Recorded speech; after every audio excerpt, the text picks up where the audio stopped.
continuons dans cette dernière ligne droite de ce grand thème sur l'idolâtrie, vaincre l'idolâtrie, être touché en profondeur par notre Dieu. Être touché en profondeur par notre Dieu. Et nous sommes dans l'introduction.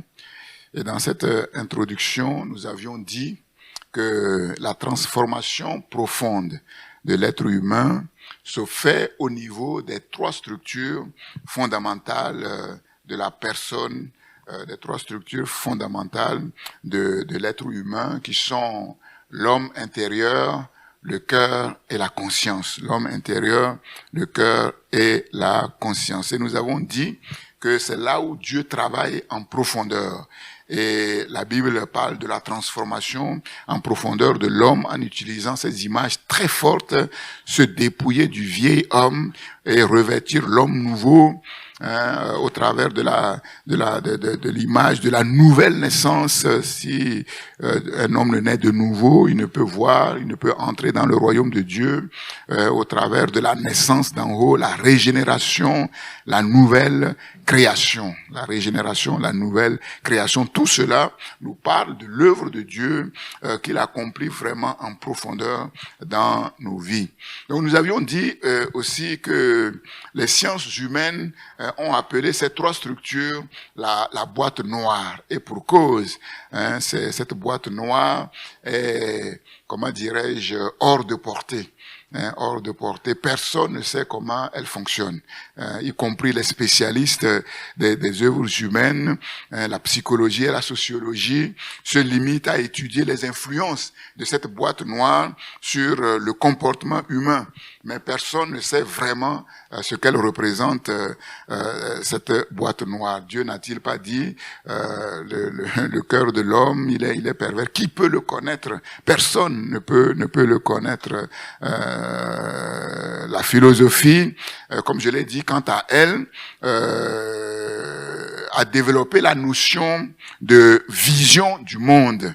La notion de vision du monde comme facteur qui détermine le comportement de l'être humain. Et c'est sur ça que nous allons revenir ce matin. Donc, c'est des éléments très, très importants. Et vous allez voir que sans la connaissance de ces éléments, notre évangélisation, notre témoignage ne peut être que superficiel. Nous allons le voir, nous allons aller pas à pas et nous allons voir la complexité des choses et comment Dieu se prend pour nous libérer effectivement de ces choses. Donc la philosophie parle non pas de la boîte noire, mais plutôt de la vision du monde.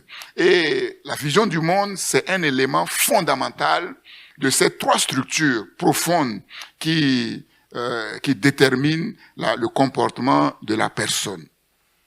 Donc le comportement de l'homme est déterminé par la vision qu'il a du monde.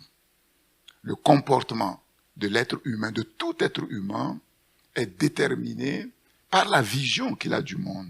Et comme je l'ai dit, chaque être humain, consciemment ou inconsciemment, a une vision du monde.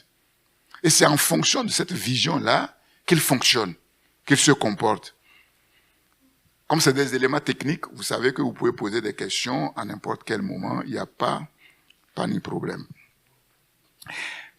Comment nous comprenons notre monde? Comment nous comprenons la vie dans ce monde? C'est ce qui détermine notre comportement et notre manière d'agir. J'ai déjà prêché là-dessus il y a longtemps, sur le système. Nous fonctionnons tous, sans exception, selon un système. Selon un système. Nous sommes formatés, façonnés par un système. Consciemment ou inconsciemment. Comment nous voyons l'homme? Comment nous voyons l'homme? C'est comme ça que nous agissons. Par exemple, si nous croyons, nous pensons, comme l'a dit Hobbes, l'homme est un loup pour l'homme, nous allons nous comporter sur la terre comme un loup. Mais si, comme Rousseau, nous pensons que l'homme est bon fondamentalement, nous ferons tout pour être bon. Comment nous voyons l'être humain? C'est comme ça que nous nous comportons, que nous agissons. La vision que nous avons du mariage, comment nous voyons le rôle de la femme dans le mariage, comment nous voyons le rôle de l'homme dans le mariage, c'est comme ça qu'on va se comporter dans le mariage, en fait. C'est comme ça qu'on va se comporter dans le mariage. La vision que nous avons de Dieu, la vision que nous avons de l'Église, c'est ça qui va déterminer notre relation avec Dieu. C'est ça qui va déterminer notre comportement dans l'Église. Les anglo-saxons, eux, parlent non pas de vision du monde, mais de conception du monde, ou bien de la vision de la vie. De la vision de la vie. Et nous savons qu'il y a aussi la notion de culture. Nous reviendrons sur ces choses. Ces choses sont liées ensemble. Pour la philosophie, quand on dit philosophie, comme je le disais dimanche dernier, on dit « Ah, les philosophes », mais on est tous philosophes. On est tous philosophes. La philosophie, comme je l'ai dit, c'est l'ensemble des questions que l'être humain peut se poser sur lui-même et l'examen des réponses qu'il peut y apporter. La philosophie, c'est la vision systématique et générale qu'on a sur le monde. Donc chacun a une vision du monde. Chacun est philosophe à sa manière. À sa manière, mais seulement il faut faire la bonne philosophie. Il faut faire la bonne philosophie. Pour la philosophie, la transformation de l'être humain passe essentiellement par la transformation de son système de pensée. Et cette conception est biblique. Pourquoi? Parce que dans Proverbe 23:7, il est écrit « L'homme est tel ou l'homme est comme les pensées de son âme. » L'homme est comme les pensées de son âme. Donc tout commence dans les pensées. Mange et bois, te dira-t-il, mais son cœur n'est point avec toi. C'est comme, on l'a souvent entendu, parfois on est invité dans certaines familles, à la fin il dit, ah on était content de vous avoir, revenez quand vous voulez. Et puis tout bas, surtout qu'ils ne reviennent pas nous gêner tout le temps. Mais revenez quand vous voulez.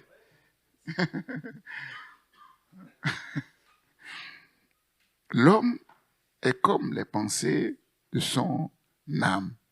Pour la sociologie, c'est-à-dire la science de la société, ce sont les changements sociaux qui amènent la transformation de l'être humain. C'est-à-dire que pour qu'un individu change, il faut que la société dans laquelle il vit change. Mais pour l'anthropologie se spécialise dans l'étude, la science de l'homme, de l'être humain. La sociologie, c'est la science de la société. L'anthropologie, c'est la science de l'être humain. Pour l'anthropologie, ce qui amène le changement dans un être humain, c'est le changement culturel.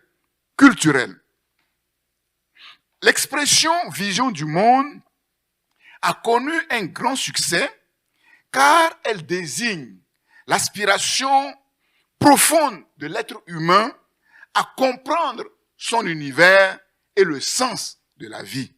Comprendre son univers et le sens de la vie pour pouvoir bien vivre dans ce monde.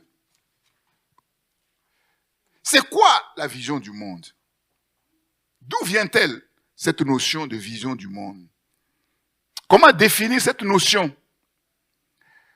Les spécialistes disent que c'est le philosophe Emmanuel Kant qui a utilisé pour la première fois cette expression « vision du monde ». Comment nous pouvons la définir aujourd'hui? C'est très complexe, mais nous allons tenter de la définir. On peut dire que la vision du monde, c'est la manière dont nous nous voyons déjà nous-mêmes. Comment nous nous voyons nous-mêmes? Comment nous voyons le monde dans lequel nous vivons? Comment nous comprenons la vie? Comment nous comprenons la vie? Comment nous comprenons la nature, le moi, la société? La vision du monde, c'est quelque chose qui englobe beaucoup de choses on pourrait dire qu'il englobe tout. La vision du monde englobe les présupposés. Les présupposés, c'est quoi? Vous savez, dans une société et dans la vie d'un être humain, on a des présupposés. Et en fait, on dit présupposés, ce sont des choses qu'on pense être vraies. Mais est-ce qu'elles sont vraies? En vérité, on ne sait pas. On pense qu'elles sont vraies. Normalement, on doit les confronter à la théorie, à l'expérience, pour savoir si elles sont vraies ou pas. Donc, on a tous des présupposés sur lesquels on s'assoit pour bâtir notre vie. Donc, la vision du monde englobe les présupposés. La vision du monde englobe les valeurs de base de la société. Sur quelles valeurs tu fondes ta vie? Quelles sont les choses qui sont importantes dans ta vie? Quelles sont les choses qui sont fondamentales dans ta vie? La vision du monde englobe tout cela. Et donc, nous comprenons que la vision du monde est au centre de la personnalité, au centre de la culture, au centre même de la religion. C'est elle qui formate le comportement des gens, leur personnalité, leur culture et leur religion. On peut dire que la vision du monde, c'est un peu comme les lunettes au travers desquelles les hommes vivant sur la terre, en fait, regardent, voient leur culture, une culture donnée. Les lunettes avec lesquelles les hommes vivant dans une culture donnée regardent la réalité. Essayent de comprendre la réalité. Et j'avais dit, lorsque j'ai parlé des systèmes, que nous fonctionnons tous selon un système. Nous sommes tous façonnés, formatés par un système. Et le système qui nous formate, le système à partir duquel nous fonctionnons, est nourri par les enseignements, les instructions que nous acceptons comme vraies. Que nous acceptons comme vraies. Si pour nous, être heureux, c'est de se marier, si pour nous, être heureux, c'est de se marier, nous allons tout faire pour nous marier parce que nous disons que si nous ne nous marions pas, nous ne pourrons jamais être heureux. Maintenant, est-ce que ce que nous croyons, est-ce que ce que nous pensons est vrai? Ça, c'est autre chose. Mais si nous prenons ce présupposé comme quelque chose de vrai, nous allons tout faire pour pouvoir atteindre notre but. Quand on se convertit à Dieu, la transformation qui en découle touche plusieurs niveaux de l'être humain. Plusieurs niveaux. La transformation, quand on se convertit à Dieu, touche à la fois les formes de comportement superficiels. Et là, vous allez comprendre le danger de la chose. Vous allez comprendre le danger de la chose. Et vous allez comprendre pourquoi. Parfois, quand on est converti, on est sincère, on pense que la conversion a été authentique, mais quand tu as essayé d'aller plus en profondeur avec notre Dieu, on trouve que c'est compliqué. Pourquoi? Nous allons voir que parfois, les critères sur lesquels nous nous basons pour dire qu'on est converti sont des critères superficiels. Superficiels. Quand on se convertit, la transformation qui en découle, d'abord, touche les formes de comportement superficiels. Mais c'est important que la conversion touche ces formes. Mais c'est quoi ces formes de comportement superficiels?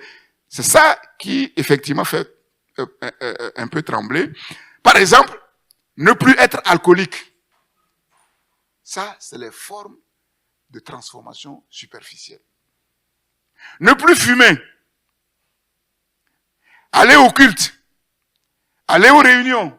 Se faire baptiser. Prier. Lire la Bible. Tout ça, c'est les formes superficielles de transformation. C'est ça le problème. Pourtant, c'est ce qu'on regarde pour dire que quelqu'un est bien converti. Mais ça, c'est le premier niveau. Le premier niveau. Pourquoi? Parce que toutes ces choses-là, quelqu'un qui n'est pas converti peut les faire. Il y a des gens qui ont arrêté, sans l'aide de Dieu, du jour au lendemain, l'alcool. ils ont arrêté de fumer. Aller aux réunions, les musulmans vont aux réunions. Prier, ils prient, les bouddhistes prient. Ils lisent leur Coran. Ils font exactement tout ce que nous faisons. Donc faire toutes ces choses, c'est bien, mais ça ne veut rien dire. Ce n'est que la forme superficielle de la conversion.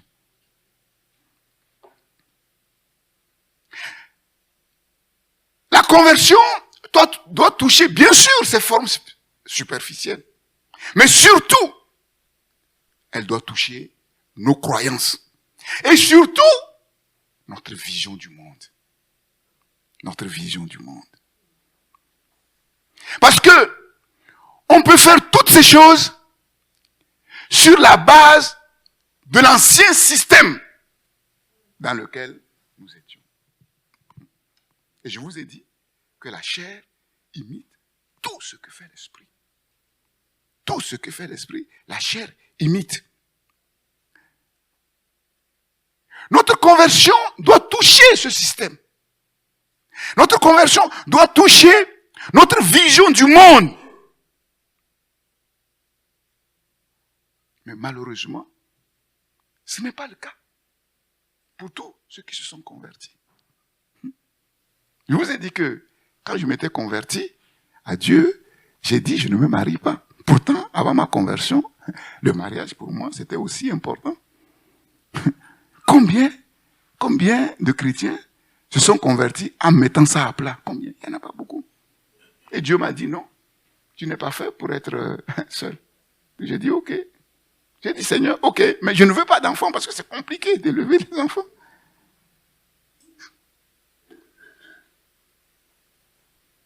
Parce que la conversion a touché au plus profond du mon système dans lequel je fonctionnais.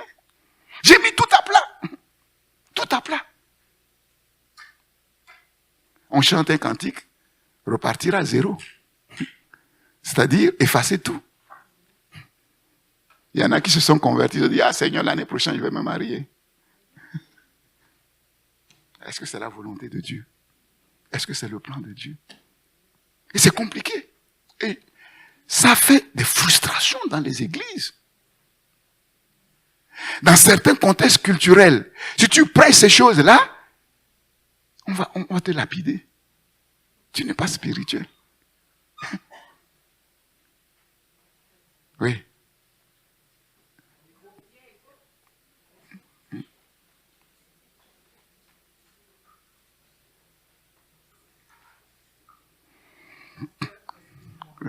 Non, tu n'as pas besoin de t'excuser. Tu as la permission. Oui, parce que malheureusement, ceux-là qui ont été convertis, les premiers, faute de connaissance, prennent des choses et qui frustrent les autres. Je le dis pourquoi? Parce que j'ai reçu cette réflexion me disant, mais tu as échoué. Parce que normalement, quand on se convertit, la deuxième chose, c'est de se marier. Donc, partant de là, les gens en font un besoin absolu. C'est ça. Malheureusement. Et je vous ai dit que nous, en tant que serviteurs de Dieu, on a failli à plusieurs niveaux. Malheureusement, comme je dis, les serviteurs de Dieu sont allés dans ce sens-là. Et malheureusement, dans beaucoup de chansons, voilà, viens au Seigneur, tu vas te marier, tu vas voyager, tu vas faire... Ça ne veut pas dire que si on vient au Seigneur, on ne va pas se marier, on ne va pas voyager, on ne va pas faire tout ça. Mais ça là, c'est dans l'ancien système. Maintenant, qu'est-ce qui fait la différence, qui montre que tu es passé d'un système à un autre? C'est de mettre tout à plat.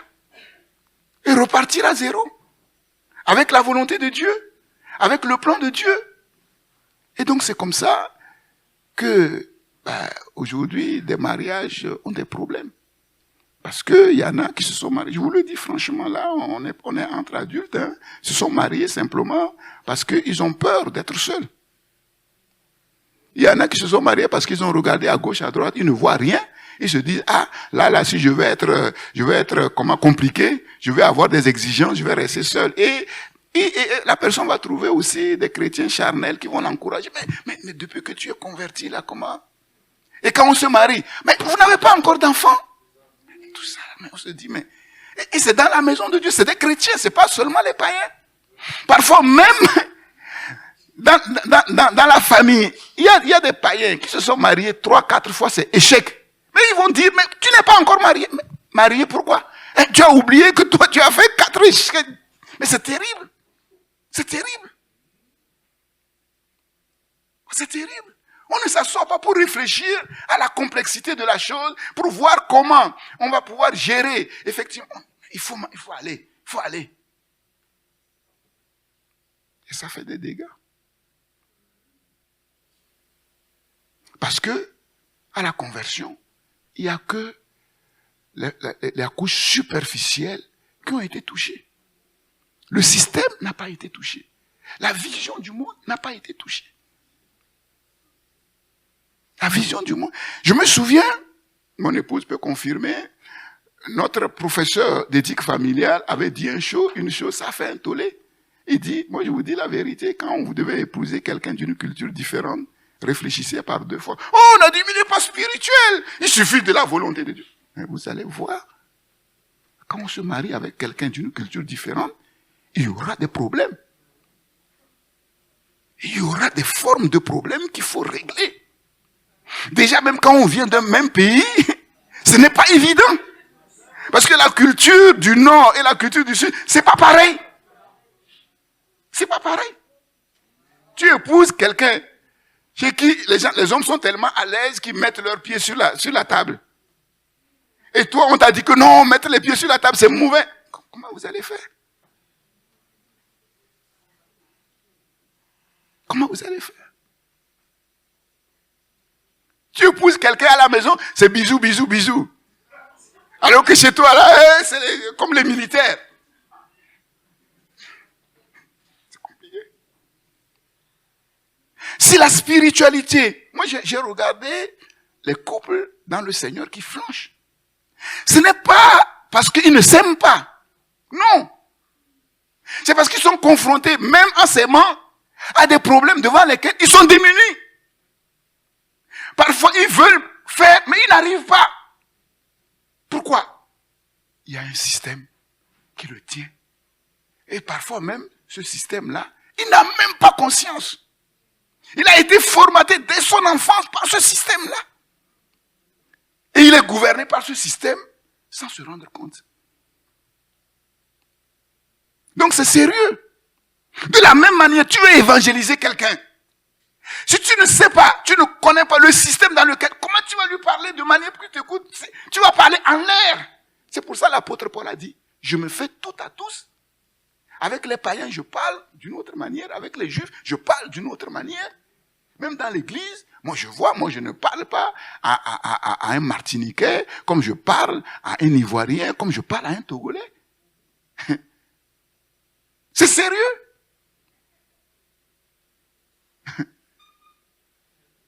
Et on va voir que tout cela, pourquoi? Parce que la vision du monde culturel, on n'est pas passé tous de la vision du monde culturel à une vision du monde biblique. Et c'est ça le problème.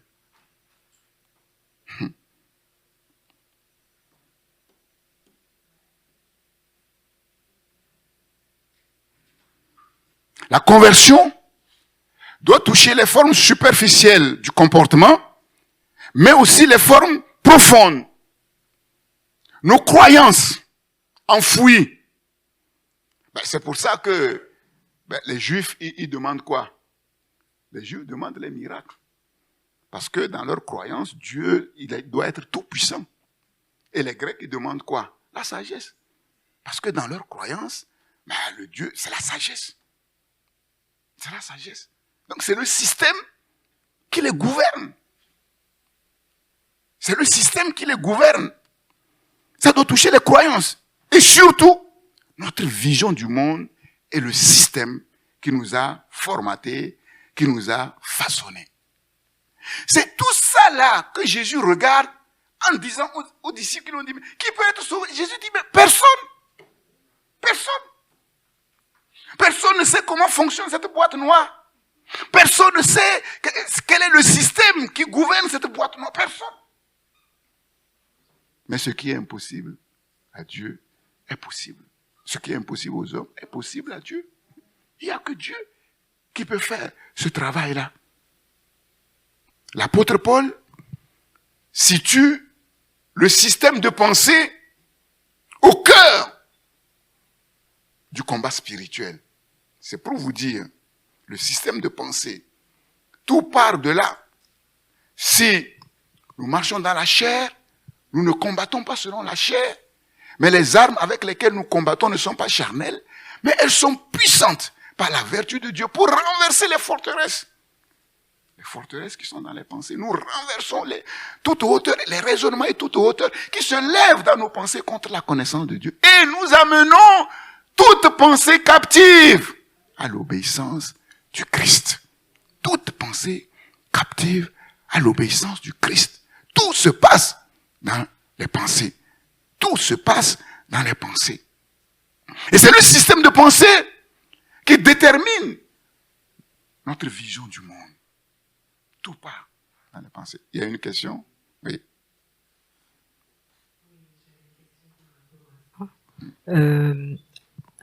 Si les couches superficielles sont juste touchées et que le système ne l'est pas, quand nous prions du coup, les prières ne peuvent pas être efficaces du coup. Non, on prie en l'air, c'est ce que je vous ai dit par là. Beaucoup de prières sont en l'air. Hein. C'est de vaines paroles. Comme Jésus a dit, ne pensez pas que par vos paroles, par vos redites, c'est ça. Je vous ai dit, j'étais frappé par le Black là qui a été le premier neurochirurgien qui a fait une opération de comment ça s'appelle, si à moi les têtes, c'est ça. Mais bon, il est né d'une famille chrétienne et on voit qu'il est chrétien. Mais avant d'aller à l'opération, vous savez comment il prie? Il dit, Seigneur, aide-moi, c'est tout. Il s'en va. Mais du coup, alors, comment est-ce qu'on peut faire la différence entre quelqu'un qui justement prie de manière vaine parce que justement son système n'est pas changé et celui... C'est l'exaucement, il n'y a pas d'exaucement.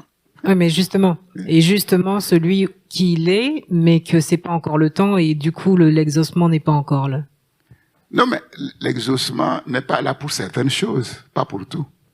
Ouais, je vous ai même dit que quand on est dans les voies du Seigneur et qu'on est dans le désert, on n'est pas seul.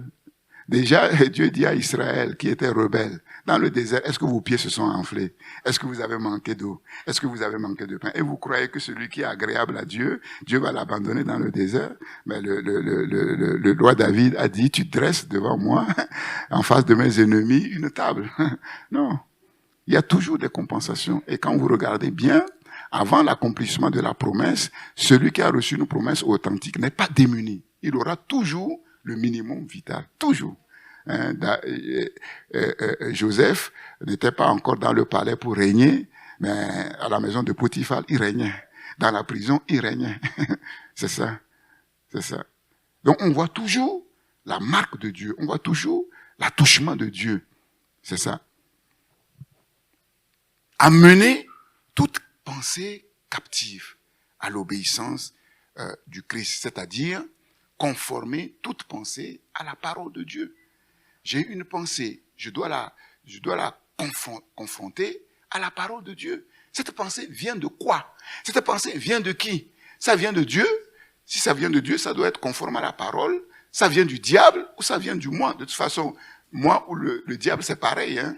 Le Pierre a dit, arrière de moi, qu'à Dieu ne plaise, tu n'iras pas à la croix. Et Jésus lui dit, arrière de moi, Satan. C'est pas Satan qui a parlé. Donc le moi et l'ennemi sont des amis, quoi, en fait. Donc c'est ça. Une définition plus poussée de la vision du monde, c'est l'ensemble des attitudes, des valeurs, des récits et des attentes concernant le monde qui nous entoure et qui nous influence et qui influence particulièrement nos pensées, nos actions, notre comportement. Ces choses s'expriment au travers de la morale, de l'éthique, des croyances religieuses et des croyances scientifiques. Une vision du monde reflète la manière dont une culture se manifeste dans la vie pratique d'une personne. Par exemple, avant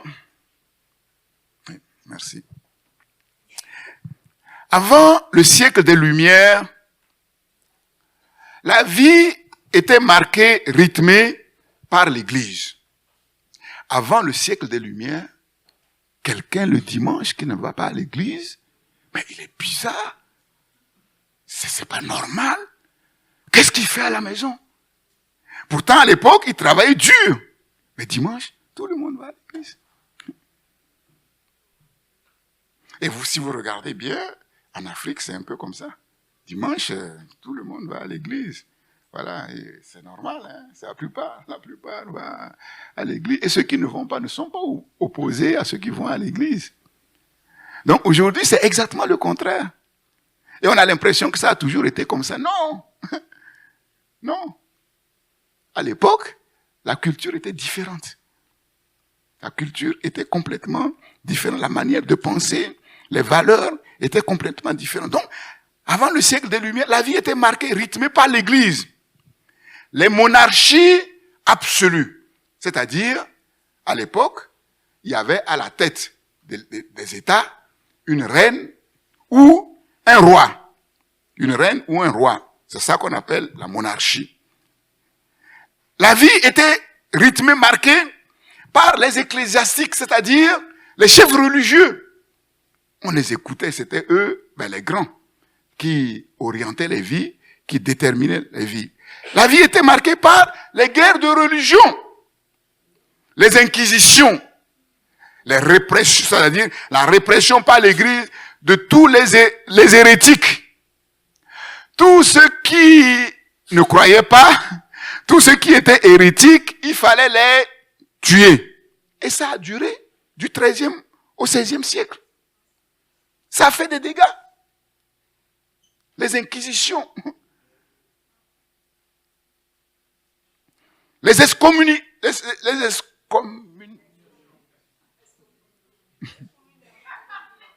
Mais vous murmurez là, je comprends pas. Vous voulez m'aider et puis oui, c'est quoi? Excommunication. Excommuniation. Les excommunions. La preuve. C'est ça qui a amené le protestantisme. Luther s'est levé pour dire non, il y a quelque chose qui ne tourne pas en rond, on a laissé la parole de côté, on l'a. Il y a eu beaucoup de dégâts, beaucoup de désordre, beaucoup de désordre. Et au XVIIIe siècle, il y a eu un changement de mentalité qui s'est opéré de manière radicale. XVIIIe siècle, les choses ont changé. Et c'est ce qu'on appelle les Lumières. Les Lumières. Les Lumières, c'est quoi? Les Lumières, c'est quoi? C'est un mouvement intellectuel qui avait pour but d'amener une amélioration dans la société, mais cette fois-ci, non pas par la superstition, non pas par la religion, mais par les faits, par la raison. Par la raison. Par les recherches qui sont fondées sur les faits objectifs. Objectifs. Les Lumières vont mettre en avant une autre forme de pensée. Avant les Lumières, ce qui caractérisait le système qui caractérisait les pensées, c'est le système religieux, le système de superstition. Et donc, les Lumières vont amener une autre forme de pensée. La pensée qu'on appelle la pensée laïque. On parle de laïcité. Mais les chrétiens ne savent pas ce que c'est que la laïcité. La pensée laïque, c'est quoi? C'est une pensée qui ne vient pas du clergé, c'est-à-dire les chefs religieux, qui est une pensée qui est indépendante des religions. Jusqu'à présent, tout était lié à l'ecclésiastique, à ce que pensent les chefs religieux, un peu comme chez les Juifs, qui suivent les pharisiens. Voilà, c'est eux qui déterminent les choses. Tout était déterminé par la religion, la superstition. Et donc, le siècle des Lumières va amener une autre forme de pensée qui, elle est laïque. Et pourquoi? À cause de toutes les dérives que la religion a amenées. Toutes ces guerres, toutes ces inquisitions. On a tué au nom de Dieu. On a tué. Et vous savez, Jésus a dit, si vous savez ce que ça signifie, je prends plaisir à la miséricorde, vous n'aurez pas condamné des innocents. L'Église a tué. Et donc il est arrivé un moment où les gens disaient, on en a marre. On en a marre. Donc quand, ici en France, on voit que les gens ne sont pas ouverts à la religion, on va dire, mais ils sont bizarres. Non, il y a une histoire. Il y a une histoire. Je vous ai dit, j'ai suivi un enseignement sur le thème de l'histoire de l'Église à Vaux-sur-Seine. Et le professeur nous a dit quelque chose qui m'a marqué. Et à chaque fois, je reviens à ça parce que c'est tellement vrai. Il a dit ceci, intéressez-vous à ce qui se passe aujourd'hui dans notre société. Mais sachez que ce qui se passe a une histoire. Et on va le voir clairement. On va voir que ceux qui rejettent Dieu, ce n'est pas parce qu'ils se sont réveillés un beau matin et ils ont décidé que Dieu... Non, c'est leur histoire. Parce que dans l'histoire, la religion a fait tellement de dégâts. Et vous savez qu'aujourd'hui encore, les gens tuent à cause de Dieu. Les gens tuent à cause de Dieu. Et ceux qui connaissent le vrai Dieu et qui savent que le vrai Dieu est un Dieu d'amour, mais ils ne peuvent pas suivre ça. Et ceux qui réfléchissent, qui s'asseyent et qui réfléchissent, qui se disent quand même, si Dieu est bon, si c'est lui qui a créé le monde, comment on peut aller tuer au nom de Dieu? Donc ça va durer un temps. Il arrive un temps où les gens disent basta. Et c'est ce qui s'est passé au siècle des Lumières. À cause de tous les dégâts qui ont été faits au nom de Dieu. Et vous savez qu'à l'époque, c'était le roi et le clergé, et les chefs religieux. Et le roi était considéré au moins comme fils de Dieu, et au plus comme un dieu. Vous regardez les pharaons, ils se comportaient comme des dieux. Alexandre le Grand, il a fait un voyage périlleux pour aller rencontrer la plus grande sorcière de l'époque pour savoir il est fils de qui. Parce que sa mère lui a toujours dit qu'il n'est pas fils d'un homme, d'un être humain, mais qu'il est fils de Zeus. Et quand il a vu la grande sorcière de l'époque, elle a confirmé qu'il est fils de Zeus. Et c'est sur cette base-là qu'il a vaincu Darius. Donc ils avaient pouvoir absolu sur les êtres humains. Sur les êtres humains. Ceux qui étaient d'accord avec eux, ça va. Ceux qui n'étaient pas d'accord, il fallait les éliminer. Le pouvoir absolu. L'autorité absolue. Aujourd'hui, on rejette l'autorité. Et on ne comprend pas. On dit, mais comment les gens sensés, on va voir que c'est l'histoire qui a amené ça. Mai 68 n'est pas venu comme ça. Comme un cheveu dans la soupe. Non. Mai 68 a une histoire. Ça a commencé dès le siècle des Lumières. Parce que les gens en ont marre de la religion au nom de laquelle on tue. Donc si on ne comprend pas ces choses, on ne peut pas évangéliser. Mais si tu le comprends, et tu vois quelqu'un qui est réfractaire, t'appuyant sur l'histoire, progressivement, tu vas l'éclairer. Tu vas lui dire, oui, mais c'est vrai. Quand on regarde l'histoire, on a l'impression que, mais c'est pas ça. Mais si tu lui dis, mais c'est quoi? Comment tu peux penser de telles choses? Mais il n'y aura pas. Tu ne peux pas le gagner. Tu ne peux pas le gagner à la vérité.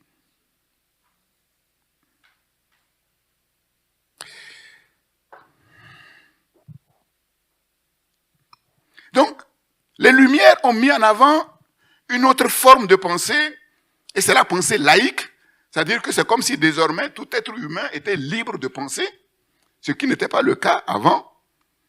Et les Lumières ont transformé la manière dont on concevait même les notions comme la liberté, l'égalité, les droits des individus. Avant cela, il n'y avait pas d'égalité. Il y a la caste, il y a ceux qui viennent de Dieu, qui ont le droit de régner, et puis les autres. Et les autres. J'ai regardé pour voir historiquement comment on peut, comment dirais-je, comment on peut, est-ce que l'histoire peut être découpée en phases. Et j'ai vu que l'histoire peut être découpée en 4 grandes périodes. 4 grandes périodes. La première période, c'est la préhistoire. C'est vague. Voilà, c'est-à-dire le début de l'humanité, depuis que le monde existe. Voilà, et c'est compliqué. Le monde existe depuis combien de millions d'années, depuis combien de milliards d'années, donc les débats sont là. Donc c'est très compliqué. Ça, c'est la préhistoire qu'on ne maîtrise pas trop. Ensuite, l'Antiquité. L'Antiquité, les historiens disent que ça va de 3500 ans avant Jésus-Christ jusqu'à la chute de Rome au 5e siècle, plus exactement en l'an 476 après Jésus-Christ. Vous savez que c'est avec la chute de Rome que tous les empires sont tombés. Vous avez vu l'Égypte, Babylone, les Mèdes et les Perses, et ensuite Rome. Et les historiens, même bibliques, disent que en fait Rome est tombé, mais en fait c'est Rome. Rome est tombé, il est éclaté, mais Rome continue à régner quoi en fait. Mais l'empire même est tombé. C'est le dernier empire qui est tombé. Donc l'Antiquité va jusqu'au 5e empire. Le Moyen Âge, ce qu'on appelle la période médiévale, va du 5e siècle jusqu'à la découverte de l'Amérique. En quelle année l'Amérique a été découverte? On l'a étudié. Oui, je vois un doigt. Oui, mademoiselle Josepha.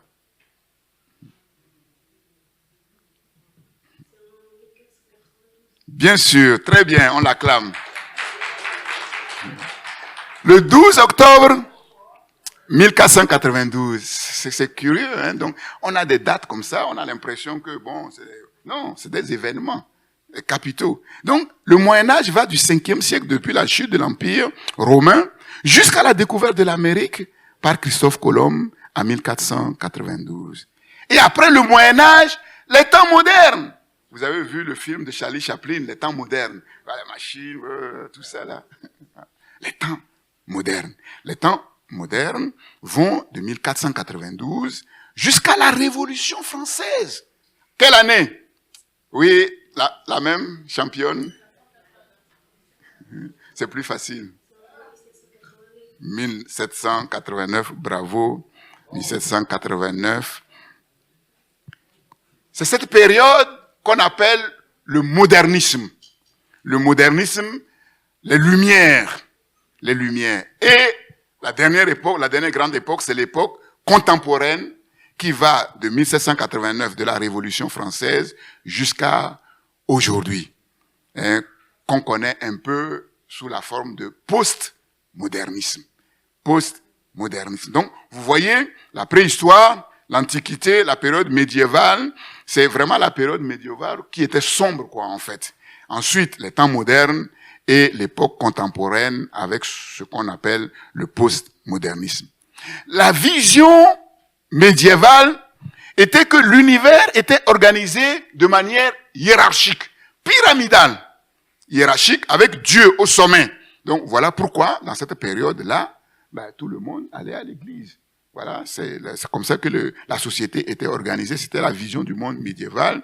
Et l'église chrétienne, à l'époque, s'est concentrée essentiellement sur l'histoire d'Adam et Ève et de la chute de l'humanité. Les temps modernes sont marqués par les grandes découvertes. Le siècle des Lumières, la Révolution américaine et les débuts de l'industrialisation. La Révolution française de 1789 marque la fin de cette période historique. La vision du monde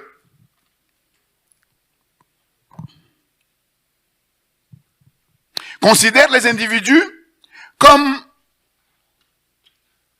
des êtres individuels,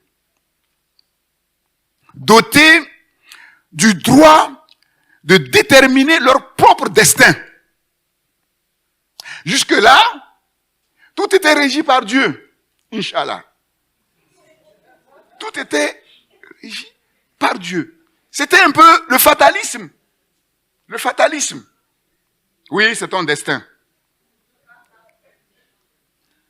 Mais les Lumières ont tout changé. Avec les Lumières, c'est le temps de l'accomplissement personnel, de l'autocréation. Et aujourd'hui, on parle de développement personnel. Mais ça vient de loin. Ça vient de loin. Donc, si on ne comprend pas ces choses, on va croire que on peut changer ça. Mais tu ne peux pas. Ça a des racines. Ça a des racines. Si nous prenons par exemple la Chine, ça fait des années que la Chine se prépare pour prendre le pouvoir dans le monde. Si on est en train de dormir, eux, ils ont des années où ils ont bien ficelé les choses. Et au moment où ils vont commencer à prendre, on se lève pour s'opposer à eux. Avec quels moyens? On n'a pas de moyens. On n'a rien préparé. Ils ont leur calendrier. Ils ont leurs objectifs. Ils ont leur horizon. Donc c'est avec les Lumières que sont venues ces pensées d'accomplissement personnel, de l'autocréation. C'est la remise en question de l'autorité, du conformisme, avec ce slogan « Je dois être moi-même ». Je dois être moi-même. Le siècle des Lumières, c'est un mouvement européen du XVIIIe siècle qui a placé les connaissances intellectuelles et scientifiques au-dessus des croyances et des superstitions imposées par l'Église et par le clergé. Imposées par l'Église et par le clergé. Et si vous voyez bien, même dans notre mouvement, au début, on a rejeté les connaissances. On a cru que quelqu'un qui a fait de longues études ne peut pas être spirituel. Je me souviens une fois, un pasteur avait prêché, il y avait un chrétien qui était, non, lui là c'est la théologie. Non, c'est pas intéressant. Mais la théologie c'est quoi? C'est l'étude sur Dieu. Pendant longtemps, on a refusé la connaissance. On a refusé la connaissance. La sagesse, tout ça, la raison, tout ça, on a refusé. Donc, le siècle des Lumières est venu pour corriger tout ça. Donc, ce siècle est appelé siècle des Lumières parce que les philosophes ont cherché à éclairer l'esprit des gens afin de les délivrer de l'ignorance. Ils ont combattu ce qu'on appelle l'obscurantisme. L'obscurantisme, c'est quoi? C'est tout ce qui s'oppose à la connaissance, à l'instruction et à la culture. Et si vous vous souvenez bien, pendant longtemps, mais le chrétien ne pouvait pas lire la Bible parce qu'on disait que si tu lis la Bible, tu ne comprends rien. Et c'est l'Église qui disait ça. Et donc les gens prenaient la Bible, ils mettaient à leurs cheveux pour être protégés. C'est devenu un objet d'idolâtrie, la superstition. Et donc c'est récemment qu'on a encouragé l'étude personnelle de la Bible, toutes ces choses. Avant, ce n'était pas ça. Il n'y avait que le clergé qui pouvait comprendre et expliquer aux pauvres ce que Dieu disait au travers de la Bible. Donc c'est sérieux. Ce n'est pas comme ça, c'est sérieux. Et les 4 objectifs des Lumières étaient liberté individuelle, égalité des droits, liberté de pensée et de croyance. Liberté de pensée et de croyance. Et le symbole, l'emblème du siècle des Lumières, c'est quoi? Si quelqu'un trouve ces questions à 10 000 euros. Parce que je sais que personne ne va trouver. Moi-même, je ne connaissais pas avant de découvrir. C'est quoi? L'emblème du siècle des Lumières. Pendant longtemps, effectivement, on l'a mis en avant. C'est quoi?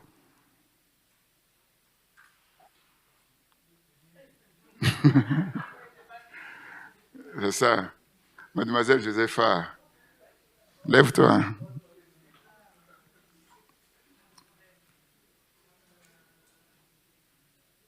C'est l'encyclopédie. L'encyclopédie. Et l'encyclopédie, c'est quoi? L'encyclopédie, c'est quoi? C'est un exposé méthodique, logique, ordonné des connaissances dans tous les domaines et de manière approfondie. Pour éclairer les gens. Parce que les gens étaient dans l'ignorance. Les gens étaient dans la superstition. Les gens étaient dans le noir. Ils avaient plein de présupposés, mais sans vérifier si c'était vrai ou faux. Et je vous ai dit que l'important dans la vie, c'est la vérité. Et comme je le dis, comme cet homme sage l'a dit, on peut tromper tout le monde un certain temps, on peut tromper une partie du monde tout le temps, mais on ne peut pas tromper tout le monde tout le temps. Il arrive un moment où la vérité éclate, d'une manière ou d'une autre.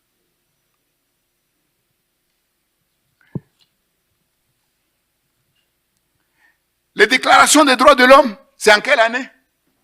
1789. C'est ça. On a mis l'individu en honneur. Les droits individuels de chaque être humain. Pour prendre le contre-pied de la monarchie qui se réclamait de Dieu, fils de Dieu, et puis les autres, c'est la masse. Ils n'ont pas les mêmes droits que ceux qui sont fils de Dieu. La déclaration des droits de l'homme.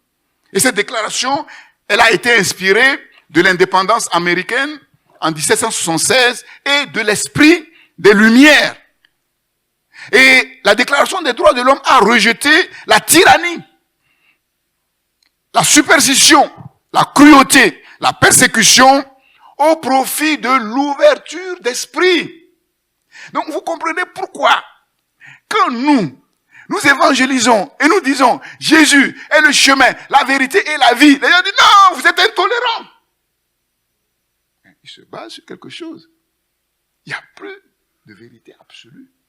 La liberté de penser, la liberté individuelle,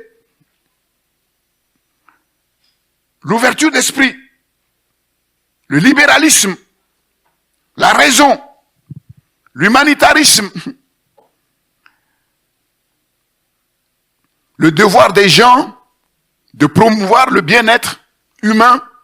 Tous les êtres humains méritent respect et dignité, c'est les droits de l'homme, et doivent être traités comme tels. Comment? Bien sûr, mais bien sûr que tout n'est pas respecté après, voilà, oui, c'est vrai. C'est vrai que... Mais quand tu regardes bien, tu vas voir quand même que c'est la culture du monde. C'est la culture, par exemple, en France, bon, je ne suis pas tout à fait d'accord, nous sommes tous, comment ça s'appelle, là? Non, ce qui s'est passé récemment, là où ils ont tué Charles, oui, nous sommes tous Charles, et moi j'ai dit non. C'est ça la liberté d'expression. Être ouvert. Et donc on est arrivé aussi à une aberration, où on accepte tout. Mais avec les dérives que ça peut présenter. Avec les dérives que ça peut présenter. Et donc on voit que la Déclaration des droits de l'homme a marqué le début d'une ère politique nouvelle. Et aujourd'hui, elle a la référence dans le monde, même comme vous le dites, il y a quand même de l'iniquité. Mais cette iniquité-là, je peux vous assurer qu'elle est moindre qu'à l'époque de la monarchie. Parce qu'il y a eu un changement de système politique. Aujourd'hui, on est dans la démocratie, là. Et voilà, même si d'une manière indirecte, ceux qui ont été élus directement se prennent pour des monarques, personne ne va le dire ouvertement qu'il est monarque, hein, sinon on le descend tout de suite.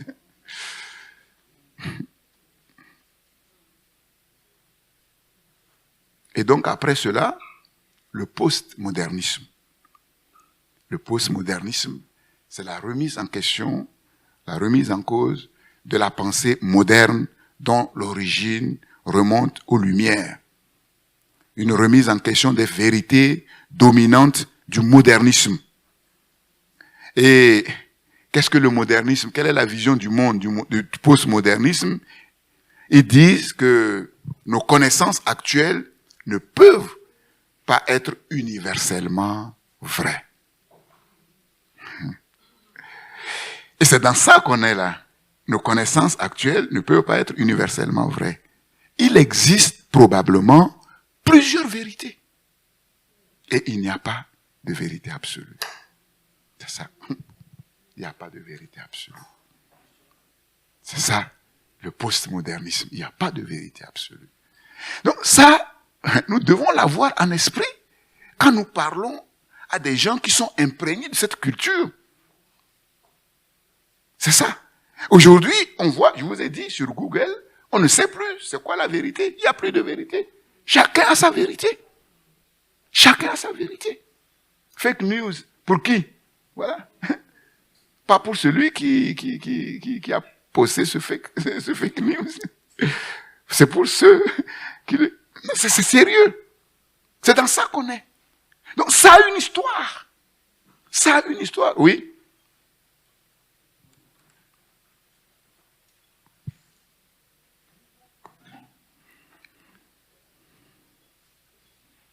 Tout cela, en fait, c'est fait pour... la finalité, c'est détruire la parole de Dieu, de détruire... au fil des ans, au fil des phases de l'histoire, on va vers... tout le monde a sa vérité, donc c'est pas la peine de croire en Dieu, puisque c'est une seule vérité pour tout le monde, et ça, c'est pas valable pour eux. Mais en même temps, à l'époque où Dieu était au-dessus, c'était à peu près pareil. Ça, c'était l'interprétation. Oui, c'était l'opposé. Et ceux qui brandissaient cette vérité absolue, finalement, la déconnectaient de la parole de Dieu. C'est contre ça que Luther s'est levé. C'est ça. Donc, on ne peut ni accepter le paradigme d'avant, ni accepter le paradigme. Donc, c'est pour montrer que l'être humain est tout le temps en train de frotter. Oui. Il a le micro, il a un autre micro. Oui, pasteur, je me fais une réflexion. Oui. Si on fait un parallèle avec la parole, oui. Même si Dieu est le même hier, aujourd'hui, éternellement, est-ce qu'il n'y a quand même pas aussi des phases d'histoire dans la Bible? Oui. Et donc le fait aussi de ne pas considérer ces phases d'histoire va nous confronter au même problème, en fait. Même en tant que chrétien. En tant que chrétien. Et voilà. Et si on prend la parole de A à Z comme la même culture, c'est peut-être pas bon non plus.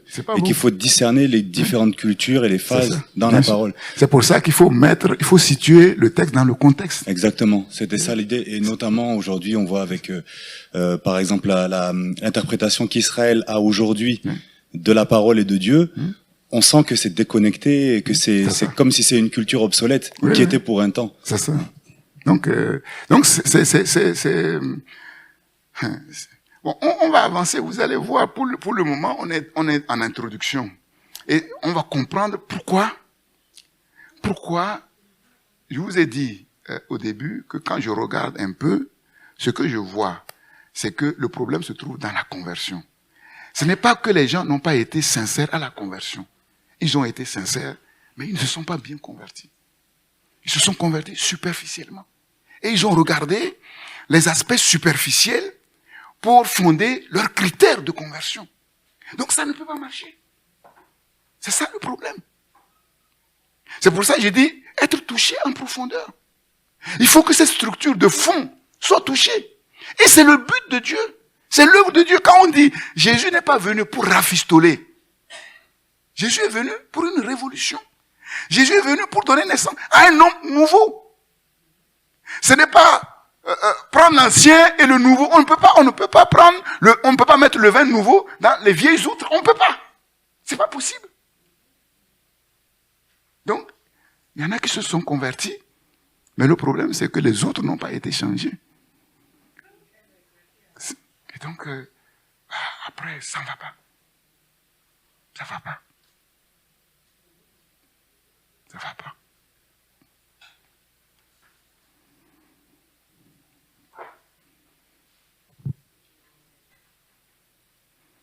Donc le postmodernisme a remis en question le modernisme. Il existe plusieurs vérités. Et si on veut aller plus loin, chacun a sa vérité. Et curieusement, dans l'Église, chacun a sa vérité. Je vous dis. Et sa vérité est faite de quoi? Un peu de culture biblique. Ce qu'il a compris lui-même de l'enseignement de la Bible et du vieux système. Mais ensemble, il a sa vision. Ça. Voilà pourquoi l'unité est difficile. L'unité déjà dans une église et l'unité entre les églises. Chaque église a sa vérité. Chaque dénomination a sa vérité. Chacun croit qu'il est la pierre. Chaque dénomination croit qu'elle est la pierre. Alors qu'elle est une pierre. Oui, Cyril. Oui, pasteur, ça me fait penser à une chose que tu disais lors de tes prédications. Tu disais que chacun a son opinion, chacun a son point de vue, mais il n'y a qu'une seule vérité, c'est celle de Dieu. Celle de Dieu qu'il faut chercher à connaître. Mais chacun a sa vérité. Et nous tous, nous tremblons parce que personne ne connaît sa boîte noire. Hein. Moi, je peux dire que je prêche la vérité, c'est moi qui le dis, mais je pense celui qui est la vérité absolue. Ça peut être vrai, mais ça peut être faux. C'est pour ça que l'apôtre Paul dit, ce n'est pas parce que je me sens coupable de rien que je suis juste. Celui qui me juge, c'est Dieu. Et ça aussi, on a oublié. Donc, devant tout ça, nous tremblons tous. Même ceux qui croient savoir. Moi, j'ai entendu des théologiens, j'ai vu dans ce qu'ils disent des choses bien et des choses humaines. Des choses bibliques et des choses culturelles. Des choses culturelles. Et quand on était à une convention missionnaire à Miami, ils ont dit, il y a un vieux missionnaire qui a dit que ce sont les missionnaires, même évangéliques, qui ont fait des dégâts dans les nations. Parce qu'ils sont venus avec la parole et avec leur culture. Moi, j'étais assis au temple du Calvaire à Lomé. C'était la plus grande église. Entendre un pasteur prêcher sur les couples et donner ce conseil aux hommes, aux Togolais, oui, que d'amener des fleurs à leurs épouses. Mais fleurs au Togo. Tu veux faire plaisir à ta femme, tu viens avec un bout, elle va te le jeter à la figure. Est-ce qu'on mange les fleurs? Les fleurs sont dans la nature. Donc j'ai regardé, j'ai dit, mais c'est pas possible. C'est pas possible. Donc on peut aller évangéliser la parole et la culture sans même se rendre compte. Sans même se rendre compte.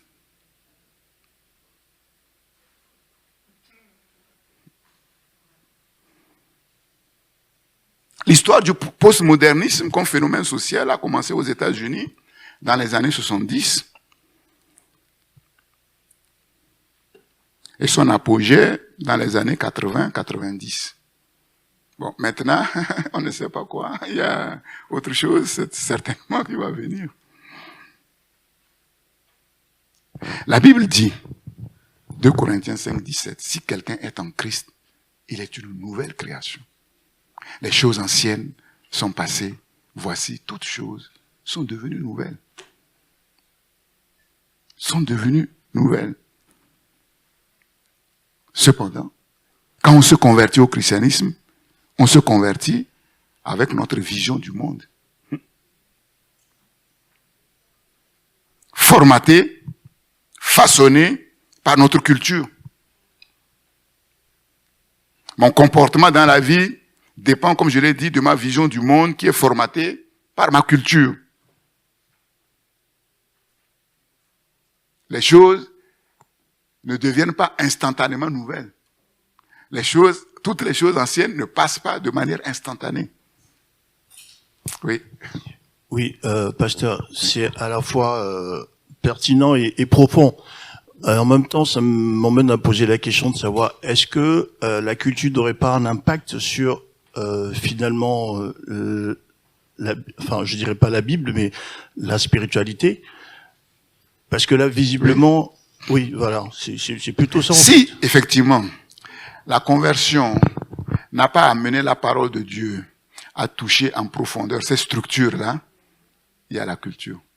Regarde, par exemple, la manière de prêcher en Afrique est complètement différente d'ici. Tu vois?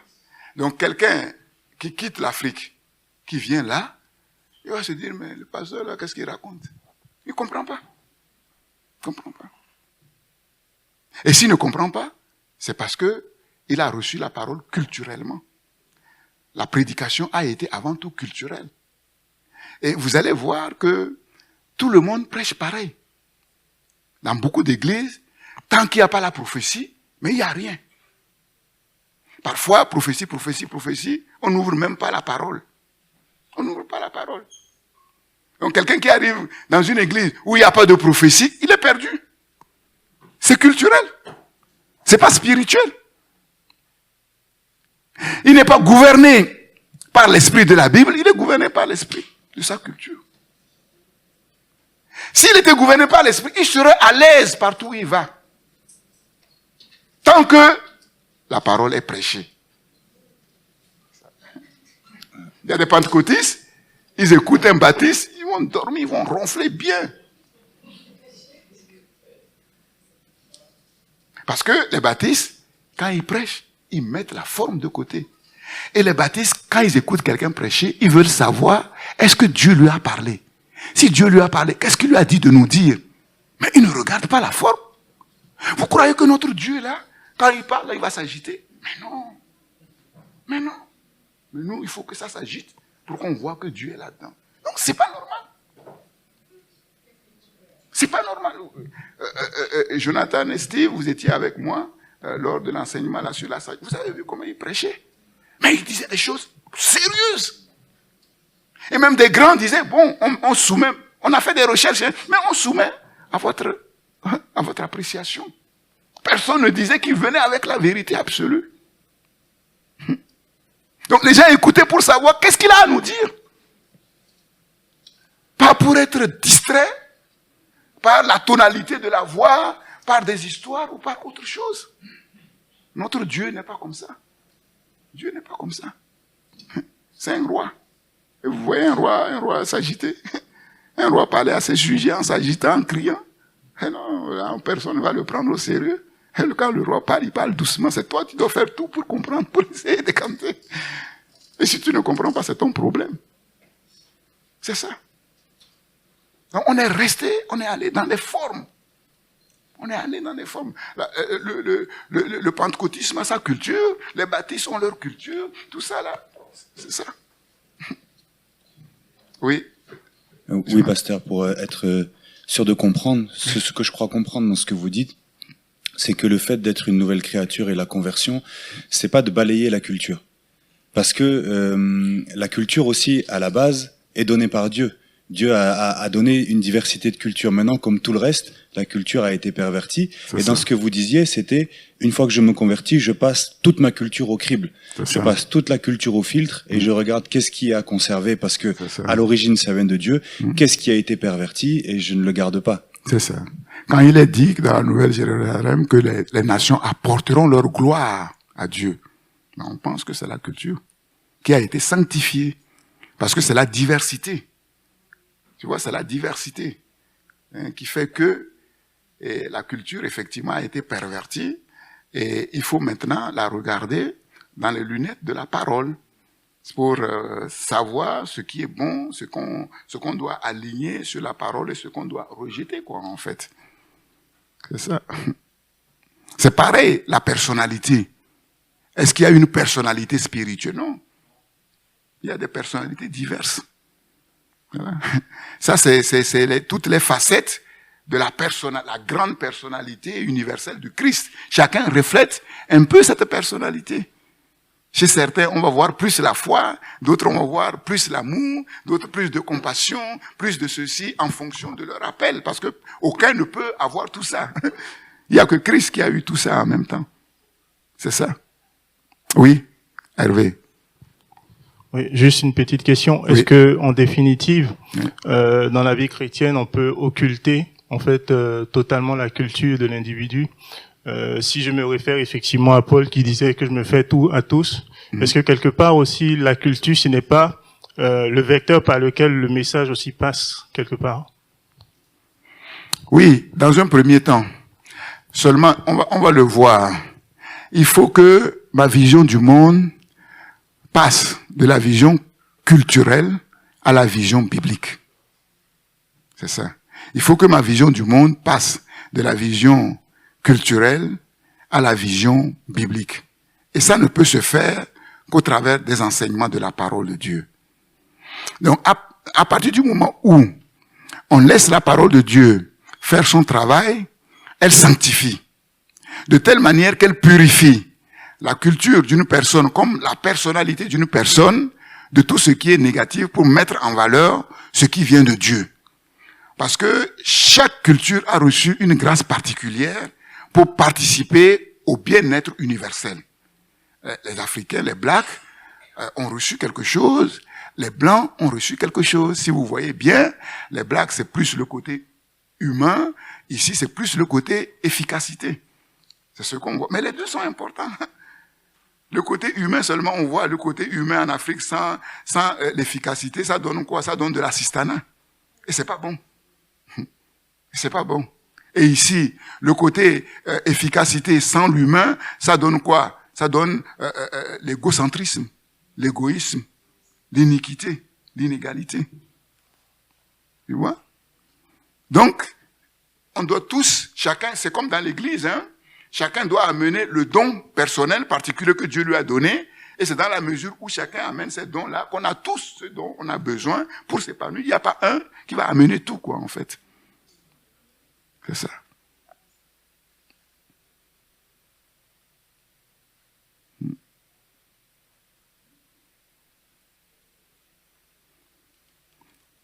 Par exemple, pour l'islam, le pardon des péchés, ce n'est pas une bonne nouvelle. Pour l'islam, le pardon des péchés, ce n'est pas une bonne nouvelle. Pourquoi? D'après le Coran, l'homme est créé bon, mais faible. Donc, il ne peut que pécher. C'est normal, l'homme ne peut que pécher. Et comme il n'y a pas la notion de nouvelle naissance, ça fait que, puisque l'homme ne peut que pécher, il n'y a pas la nouvelle naissance. Donc, dire aux gens, voilà, tes péchés sont pas... Ça ne leur dit rien. C'est faux. Déjà, ils ne croient pas. De la même façon, la notion de fils de Dieu, c'est une pure idolâtrie. Dieu n'a pas de femme. Dieu ne peut pas coucher avec une femme. Donc, il ne peut pas avoir de fils. Il ne peut pas avoir de fils. Donc, c'est tout ça qui forme leur vision du monde. Donc, il faut comprendre ces choses-là pour leur parler. Sinon, ça ne passera pas. Tu peux les choquer, tu peux faire le contraire, tu peux arriver exactement à l'opposé de ce que tu recherches. Dans le judaïsme, par exemple, la culture juive, le Christ ne peut pas mourir. Quand Jésus a dit qu'il va être... Pierre dit, mais c'est pas possible. Attends, c'est pas possible. Ce que tu dis là, ça ne vient pas de Dieu.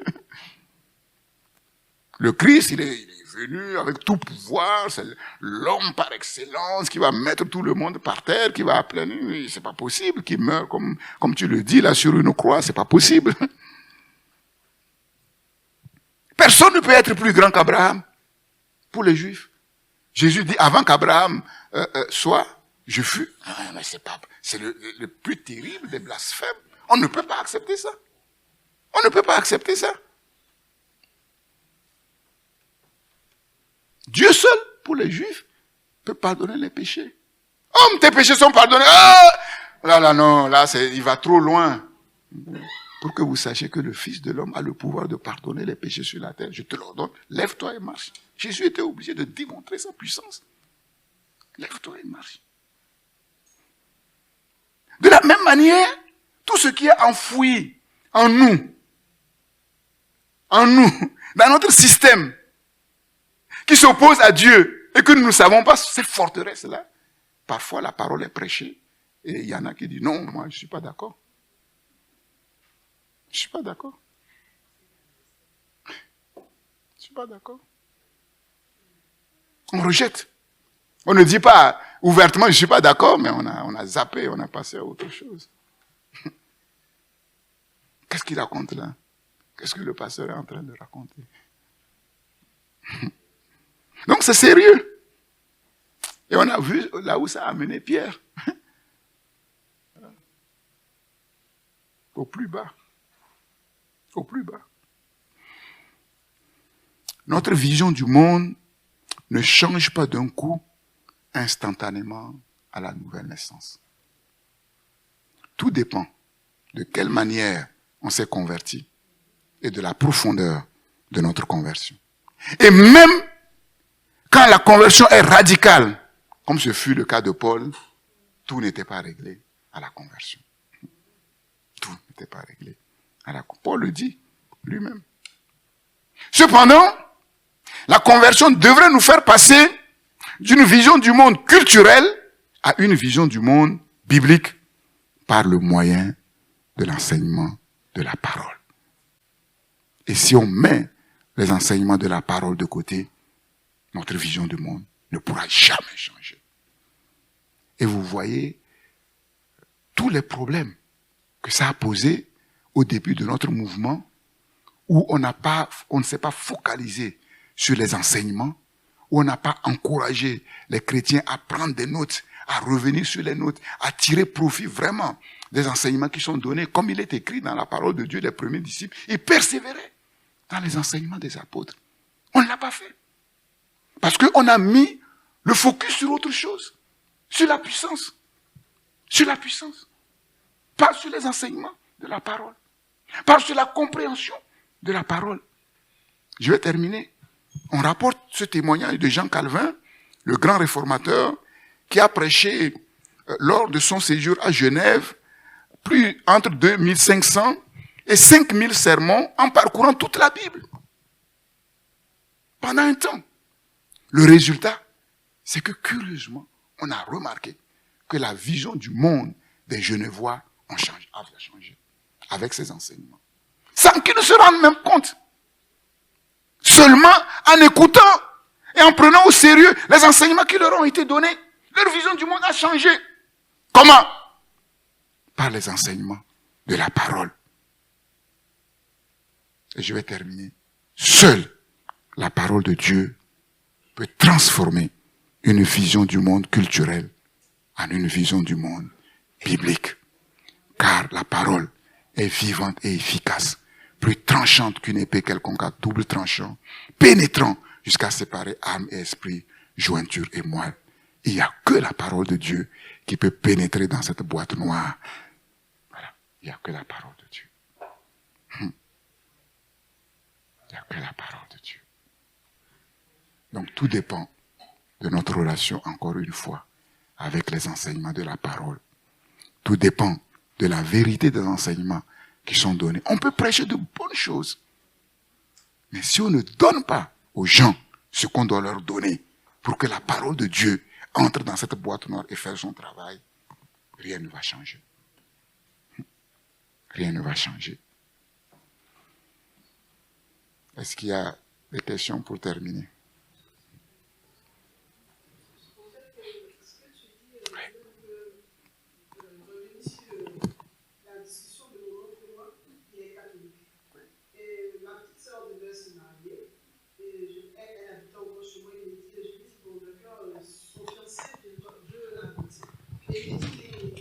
Son fiancé, attends, je n'ai pas bien entendu. Son fiancé veut la doter. Oui, la doter, oui.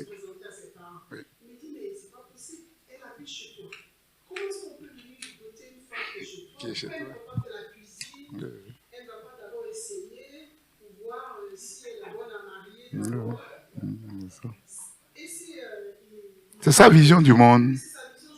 Quand on est chrétien, on ne va pas d'abord habiter chez l'homme. Il dit non, mais c'est pas possible. Moi, ma femme, elle est restée 10 ans, 20 ans d'abord, avant que j'aille doter, j'aille me présenter. Donc, vous ne pouvez pas vous comprendre. Vous n'êtes pas dans le même système. On a tout fait, on ne s'est pas compris. Mais il dit non, c'est pas possible. Il va la renvoyer. Il dit non, mais c'est comme ça. Il faut penser maintenant que quand on est chrétien, on fait les choses, on ne fait pas les choses traditionnellement.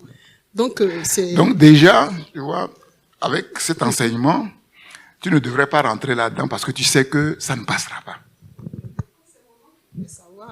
Oui, c'est ça. C'est pour dire, parfois, on veut bien faire, mais si on ne fait pas attention, on va braquer les gens. Oui. Tu vas braquer les gens. Ils vont dire, tu es intolérant, voilà, tu veux nous imposer les choses. Tu vois, et tu ne peux pas les gagner. Ils vont dire, ah oui, c'est vrai, je te comprends. Et maintenant, lui dire, voilà, revenir à la vérité du mariage, comment le Créateur voit le mariage, et l'exposer cette vérité. Et l'amener lui-même, tu vois, lui-même, à prendre conscience de quelque chose. Sinon, ça ne passera pas, parce que tu ne peux pas changer. Déjà, même, comme je dis, les chrétiens même qui se convertissent, leur système n'est pas encore changé. Et le païen qui n'est pas converti, comment tu veux changer ton système? Donc c'est là où on doit savoir comment parler à ces gens-là. Tu vois, et on leur parle avec humilité parce qu'on sait que ce sont des choses qui nous dépassent, nous qui connaissons Dieu, qui nous dépassent déjà. Tu vois? Or, malheureusement, les chrétiens sont venus avec la vérité. Voilà, c'est comme ça. Tu vois? Mais toi, tu es un démon, c'est Satan. Radical. Alors que Dieu, les anges regardent, ils rient, ils voient leur vie même n'a pas changé. Parfois, on va insulter les gens qui sont même meilleurs. Non, c'est sérieux. C'est sérieux. Oui, Philippe.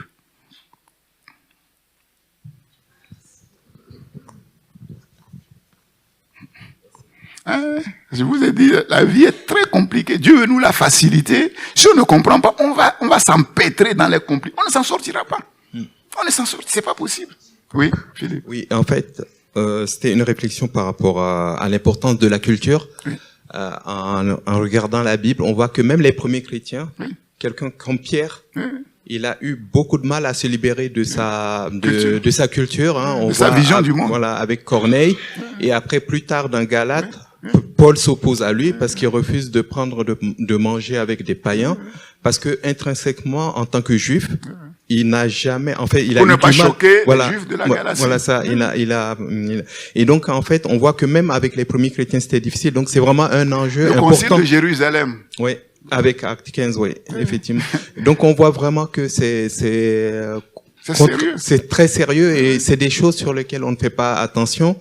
Alors que c'est vraiment fondamental, quoi, de pouvoir en fait savoir que même quelqu'un qui est aussi bien imprégné de la parole de Dieu, comme Pierre, comme Paul, malgré tout, en fait, la culture a un effet tellement fort sur eux, voilà, et donc sur nous aussi, quoi. C'est ça. Et je vous avais expliqué comment le Seigneur a cassé ce système pour l'envoyer chez Corneille. Voilà. Et Pierre dit non, le Seigneur dit va, et sinon moi je vais pas, moi ma vision du monde ne me permet pas d'aller là-bas. C'est comme s'il disait au Seigneur, mais tu racontes un peu. Je dis mais attends, moi je suis le maître, ce que je déclare pur. Toi tu es qui pour le voir comme impur? Donc nous on a déclaré des choses impures selon notre vision du monde qu'on croyait être biblique mais qui ne l'est pas. Selon nos critères de sanctification qui ne le sont pas. Qui ne sont pas. Je vous ai dit quand comment il s'appelle là, l'officier syrien Naaman s'est converti. Il a dit, je vais retourner chez moi, mais mon maître va rentrer dans le temple des idoles et c'est sur moi qui s'appuie. Si c'était aujourd'hui, ah non, mais attends, maintenant, tu es chrétien, on allait mettre son travail par terre, pour rien. On dit, tu as le choix à faire, ou bien tu suis Dieu, ou tu suis ton travail. Est-ce que le prophète a dit, va en paix? S'il est vraiment converti, si l'Esprit de Dieu est en lui, l'Esprit de Dieu va l'éclairer, il va le conduire. Ce n'est pas la forme, ça c'est la forme. Ça c'est la forme. C'est ça. Est-ce que je peux aller prêcher la parole dans la forêt, si on m'invite dans la forêt sacrée du Bénin ou... S'ils acceptent, moi je vais aller. Le problème. On va aller apporter la lumière. Donc, c'est compliqué. C'est vraiment compliqué. Les chrétiens, sous l'aspect de la sanctification, c'est un peu comme la parabole du bon samaritain. Hein. Voilà, on s'est mis à l'écart, il y a des choses qu'on ne peut pas toucher, il y a des... C'est pas comme ça, ça c'est la forme. C'est la forme. Et on a mis la forme à la place du fond. On a mis la forme à la place du fond. Et ça fait des dégâts. Oui. Oui, pasteur, on ne parle pas assez du système religieux pentecôtiste. Parce qu'au fait, au fur et à mesure que le temps passe, moi c'est mon impression personnelle, hein, j'ai l'impression que ce système grossit. Il grossit parce que moi que beaucoup de chrétiens, par exemple, moi j'ai une collègue avec laquelle on discute, elle est chrétienne, mais elle est à côté de la plaque sur beaucoup de sujets. Et elle croit que c'est vraiment la vérité. Parce qu'au fait, par exemple, la dîme, pour beaucoup de chrétiens, s'ils ne payent pas, ils ne donnent pas la dîme, c'est comme si Dieu va se fâcher. Oui, mais, le prédicateur dit, voilà. Sinon, vous allez tomber comme Ananias et Saphira. Dieu va vous foutre. On a entendu ça. On a entendu ça. Et aussi c'est devenu légaliste. Voilà, c'est ça. Légaliste. Ouais. Et ce système-là fait que, par exemple... Le problème, c'est que quand on veut corriger, les gens tombent dans le laxisme. Mais, je vous ai dit, le laxisme est moins grave que le légalisme. Regardez bien, le laxisme, je vous le dis. Celui qui fait n'importe quoi peut comprendre vite qu'il fait n'importe quoi, parce que, justement, il fait n'importe quoi. Il sait très bien que tout le monde n'est pas d'accord. Lui-même, quelque part, il voit quand même qu'il exagère un peu. Mais le légaliste, il ne voit pas. Le légal, il est parfait. Tu vois, lui, il pense, tu vois, en plus, quand les gens le regardent comme le fils aîné, quel fils modèle. Mais tout ce que le père dit, c'est ah oui et amen. Il n'a jamais transgressé. C'est le fils modèle. C'était le pire. Ben, Israël et les païens. Il a dit, Dieu les a rejetés pour accueillir les païens à bras ouverts qu'ils ne cherchaient pas, qui étaient vautrés dans toutes sortes de mauvaises choses. Maintenant qu'on est venu, il faut sortir de ces choses et il ne faut pas faire comme Israël pour tomber dans un autre légalisme. Malheureusement, comme je dis, on est tombé dans une forme de légalisme. Hein. La sanctification qu'on prêche, c'est une sanctification légaliste. Hein. Ah oui, oui. On a prêché la sanctification comme sous la base des efforts personnels. Personne ne peut se sanctifier en faisant des efforts par lui-même. C'est impossible. C'est impossible. C'est ça. Et c'est pour ça qu'au jour d'aujourd'hui, on est hypocrite. Tu vois, normalement, on ne devrait pas prêcher David. Parce qu'on sait que si David vivait aujourd'hui, personne ne l'accepterait dans son église. Aucune convention n'accepterait de garder David comme pasteur. Je vous le dis. Non, on est hypocrite. C'est ça. On est hypocrite. On est hypocrite. Il y a tout ça, il y a l'ignorance. Oui, il y a beaucoup d'ignorance. Parce que malheureusement, on n'a pas beaucoup de recul. Bon, nos amis baptistes sont plus assis dans la parole parce que ils ont plus de recul que nous. La preuve, c'est que la plupart des grandes universités théologiques, c'est les baptistes qui les ont. Nous, on n'a pas eu de recul. Et on est allé très vite. Et on a zappé nos pères.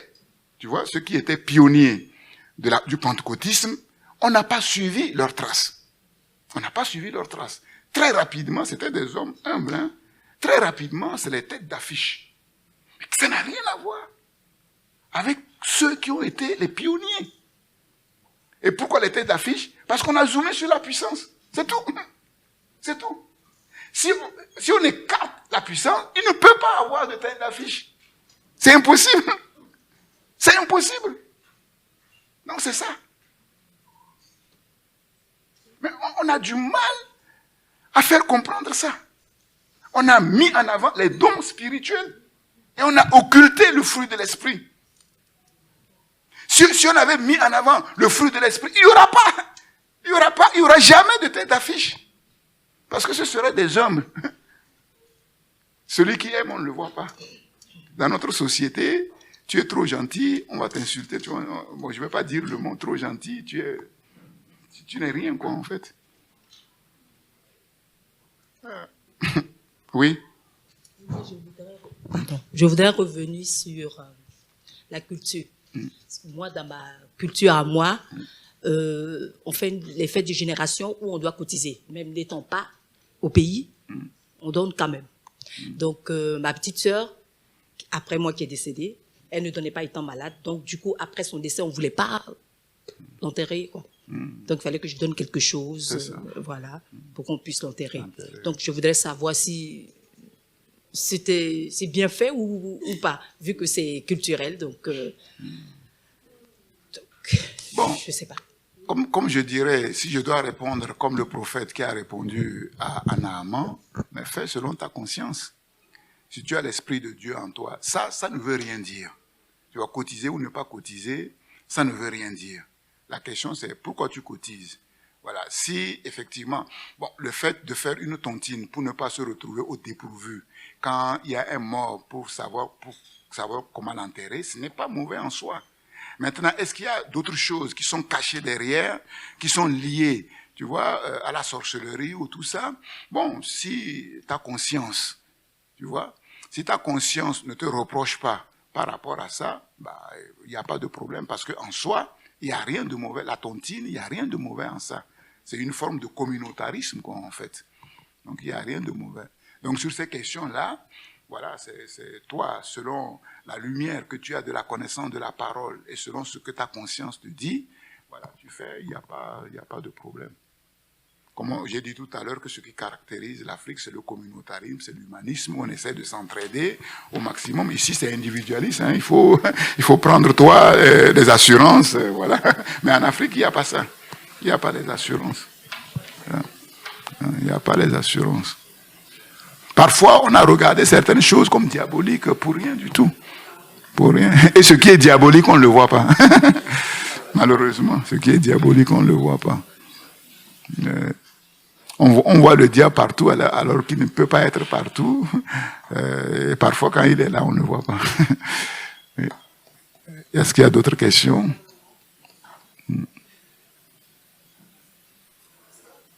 Donc, en vérité, quand on est converti et quand on est bien converti, ce qui prime d'abord, c'est notre relation avec Dieu. Vous voyez, et de cette relation, nous sommes censés recevoir premièrement tout ce dont on a besoin. Et tout ce dont on a besoin, Dieu nous l'a donné. Tu vois, c'est Dieu et non les ministères qui sont importants. Les ministères ne sont que des dons de Dieu qui participent à un ensemble. Tu vois. Et quand cette relation est bien établie, en fait, on a plus la crainte de Dieu que la crainte des hommes. Malheureusement, certains ont eu plus la crainte des serviteurs que la crainte de Dieu. Ils vont faire tout pour plaire aux serviteurs en apparence, alors que derrière, ce n'est pas ça. Et c'est pas bon. Parce que les serviteurs ne sont, c'est ce que Pierre dit, tout est à vous. Même les serviteurs sont à vous. Ce sont des dons pour votre bien. Les serviteurs sont des instruments. Comme chacun des chrétiens est un instrument avec les dons que Dieu lui a donnés pour participer au bien-être collectif, à la communauté, quoi, en fait. C'est ça. Et c'est cet aspect-là, fondamental, qui a été occulté. C'est pour ça que les conversions n'ont pas été faites en profondeur. L'éducation du Père n'a pas été faite en profondeur, quoi, en fait. C'est ça. Oui.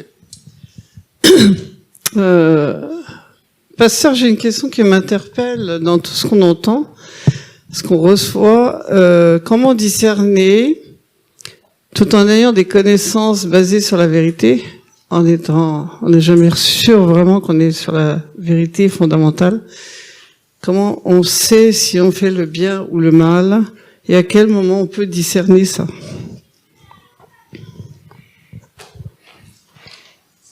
Le bien, la notion de bien et du mal, il n'y a que Dieu qui la connaît. Un seul est bon. La Bible dit parfois, on peut avoir l'impression de faire mal alors qu'on fait bien. Parfois, on peut avoir l'impression de faire bien alors qu'on fait mal. Parce que notre conscience, notre cœur n'est pas Dieu. Notre cœur peut nous condamner alors que c'est pas vrai. Notre cœur peut pas nous condamner alors que c'est la vérité. Donc là, la réponse, c'est un peu la même réponse. C'est quoi la vérité? Voilà. Il y a que l'Esprit de Dieu et la parole de Dieu qui peuvent nous conduire dans ce qui est bien. On a vu, dans les derniers exemples, on a vu dans la vie de David, il a fait des choses mauvaises. Mais Dieu ne l'a pas rejeté. Voilà. Dieu ne l'a pas rejeté parce que, globalement, il était dans un processus que Dieu approuvait, tu vois, qui devait nous enseigner quelque chose. Tu vois. Et je vous ai dit que, par crainte des hommes, les chrétiens ont refusé les voies de Dieu à cause du qu'en dira-t-on. Si David avait regardé au candidaton, il y a des choses qu'il n'aurait pas acceptées. Et donc, ça aurait contribué à faire de lui un hypocrite. Il va paraître aux yeux des hommes comme un bon roi, mais dans la boîte noire, il y avait des choses que Dieu voulait enlever, mais il n'avait pas conscience. Et il n'a pas accepté le chemin par lequel Dieu voulait le faire passer pour mettre en évidence ce qui n'allait pas dans son cœur, pour permettre à Dieu de faire son œuvre. Vous voyez? Donc, c'est très profond. Et quand vous regardez bien, vous allez voir que Dieu ne se révèle que dans ces moments-là. C'est dans l'épisode du veau d'or que Dieu nous a donné la plus grande révélation de tous les temps. S'il n'y avait pas eu l'épisode du veau d'or, Moïse n'aurait pas reçu cette révélation de je suis. C'est dans cet épisode-là. Donc vous voyez, donc c'est quand l'être humain touche vraiment le fond, parce qu'il est honnête et sincère, et il ne met pas de masque, il ne joue pas à la parole, parce qu'on peut être hypocrite toute notre vie. Avant de connaître le Seigneur, on était tous des hypocrites. On mettait tous un voile, on savait très bien ce qui, dans notre caractère, ne va pas, mais on ne le montrait jamais, on le cachait. Mais si on le cache avec Dieu, mais Dieu ne peut pas. Dieu ne peut pas nous délivrer de ces choses-là. Dieu ne peut pas nous délivrer. Et si vous regardez bien, les Juifs, dans leur relation avec Dieu, ils étaient durs. Ils étaient durs. Et Dieu dit, mais vous me trompez. Explique-nous en quoi on t'a trompé. Ah bon? Parce qu'ils étaient sincères. S'ils étaient hypocrites, ils vont dire, non, mais comme c'est Dieu, mais je ne vais pas quand même dire à Dieu en quoi tu m'as trompé. Alors qu'il le pense au fond de son cœur. Donc il est hypocrite. Il n'était pas hypocrite. C'est pour ça que quand un juif était délivré, il était vraiment délivré. Amen. Ils allaient au fond des choses. Amen. Non pas qu'ils faisaient exprès, mais ils refusaient d'être hypocrites. Il y a beaucoup d'hypocrisie dans les églises. On sait globalement ce qui est bien. On sait que si on parle comme ça, tout le monde sera d'accord. On sait que si on fait ça, personne, on va dire, mais lui n'est pas un bon chrétien. Et donc, on est hypocrite.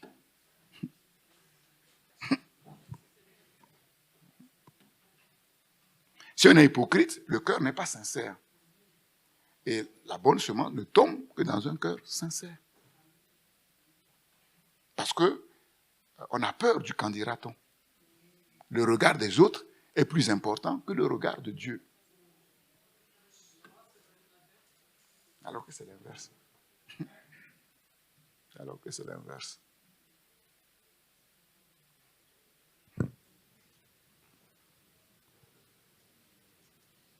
Puisque les choses sont dans la boîte noire, voilà, s'il n'y a rien qui amène ces choses qui sont cachées dans la boîte noire à être mises en évidence, on va croire qu'on n'a pas de boîte noire et qu'on est une bonne personne. On se trompe royalement.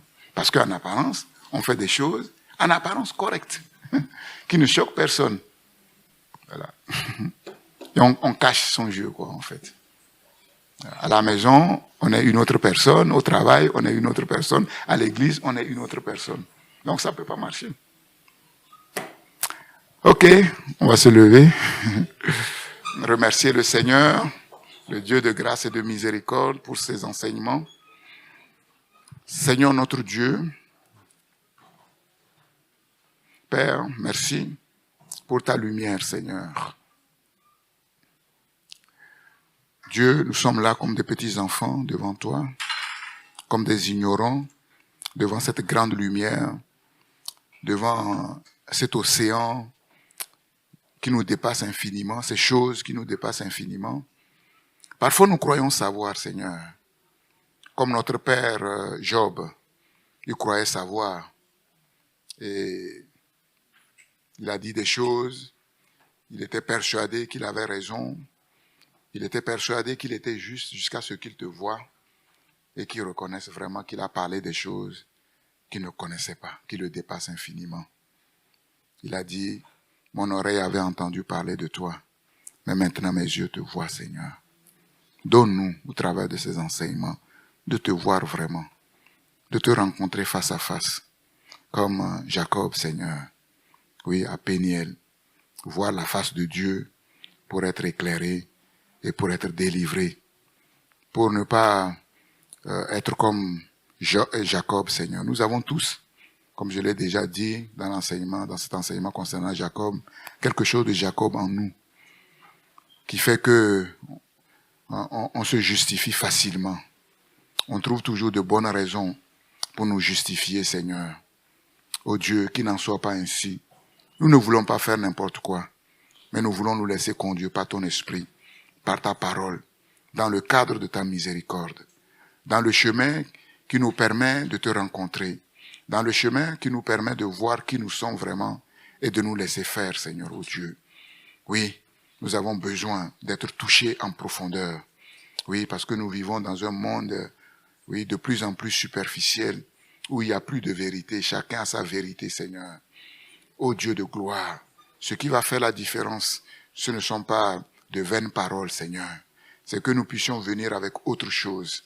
C'est que nous puissions venir avec un autre comportement, une autre manière d'être, une autre manière de se comporter, de voir les choses qui choquent favorablement, positivement, ceux qui nous écoutent, Seigneur ou Dieu. Père, tu as commencé de faire ces choses en profondeur dans nos vies, Seigneur ou Dieu. Et comme je le dis, parfois nous tremblons, nous disons des choses que nous croyons être vraies, mais c'est toi qui es le juge, Seigneur. Si nous nous trompons, Seigneur, viens, corrige-nous, Seigneur. Ne permets pas que le malin, Seigneur, puisse nous prendre dans ces pièges, le piège de la séduction, de l'apparence de la vérité, Seigneur, oh Dieu. Oui, nous sommes là comme de petits enfants devant leur Père qui est infiniment grand et qui peut tout, Seigneur. Nous voulons, oui, nous abandonner totalement à toi. Nous voulons nous abandonner totalement à tes voies, Seigneur. Et nous reprenons, oui, à notre compte la prière de notre Père Moïse. Fais-nous connaître tes voies, fais-nous voir ta gloire et que cette gloire nous transfigure, comme ça a été le cas de Moïse, de gloire en gloire. Père, oui, que nous n'ayons pas peur des hommes, Seigneur. Que nous n'ayons pas la crainte des hommes, le regard de l'humain, Seigneur, qui ne peut rien. Que nous apprenions la crainte de Dieu. Oh Dieu de gloire, merci pour cette parole. Merci pour le Saint-Esprit qui travaille dans cette parole, Seigneur.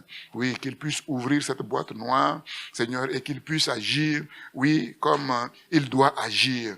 Oui, comme nous l'avons dit, nous savons que tu es déjà à l'œuvre. Nous savons qu'il y a déjà beaucoup de choses que tu nous as déjà données. Tu nous as donné de faire des progrès en plusieurs points, Seigneur. Ce que tu as commencé comme chez notre Père Abraham, amène-le à la perfection, afin que le monde voit. Père, partout où nous allons, oui, que nous puissions mettre en évidence le fait que nous-mêmes nous sommes rien et que si nous venons avec quelque chose, cette chose ne peut venir que de toi. Au nom puissant de Jésus-Christ. Sois béni, Seigneur, pour cette œuvre merveilleuse. Sois béni, Seigneur, pour cette œuvre grandiose que toi seul, tu peux faire, Seigneur. Comme tu nous l'as dit prophétiquement, tu es en train de faire une œuvre qui, voilà, lorsque nous irons, tu nous conduiras vers les nations vont dire, voilà des gens qui ne parlent pas comme les autres, qui n'agissent pas comme les autres, qui ne se comportent pas comme les autres, qui ne sont pas comme les autres. Non pas que nous soyons meilleurs que les autres, parce que tu nous as donné de comprendre que nous sommes vraiment rien. Et de ce rien-là, tu as fait quelque chose pour que toute la gloire te revienne, Seigneur, que nous puissions porter, oui, ce trésor dans des vases de terre et bien dire au monde qui nous voit que nous ne sommes que des vases de terre et que cette gloire soit à notre Dieu et à lui seul. Au nom de Jésus, notre Seigneur et Sauveur. Amen. Que Dieu vous bénisse et bonne semaine.